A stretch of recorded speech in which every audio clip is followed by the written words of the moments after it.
We are continuing our Eyewitness News Black History Month coverage right now by heading to Durham's historic Hillside High School. The school was established in the early 1980s as one of the only schools in the Bull City for African-American students. And for decades, Hornet Pride has led many generations of families to the historic school. It's even been said that Hillside High School is a mini HBCU. Here's race and culture reporter Akila Davis with what makes Hillside a legacy for families.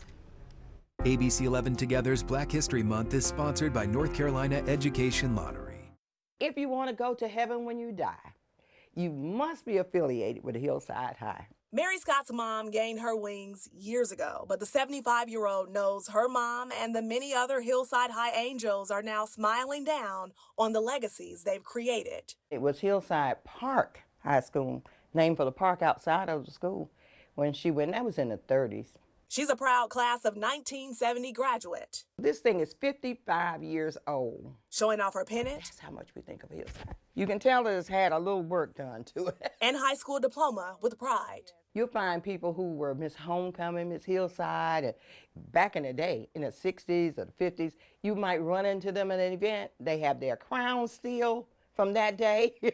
They have their sashes. Upholding the family legacy was such a big deal that she petitioned to the school board to send her daughter Pam there, even though they lived outside of the district. It was more than just a school. The people were just so connected. I just wanted a part of that. Pam Perfett reps the Hillside High School class of 1984 and says the school has a culture of its own, almost like an HBCU.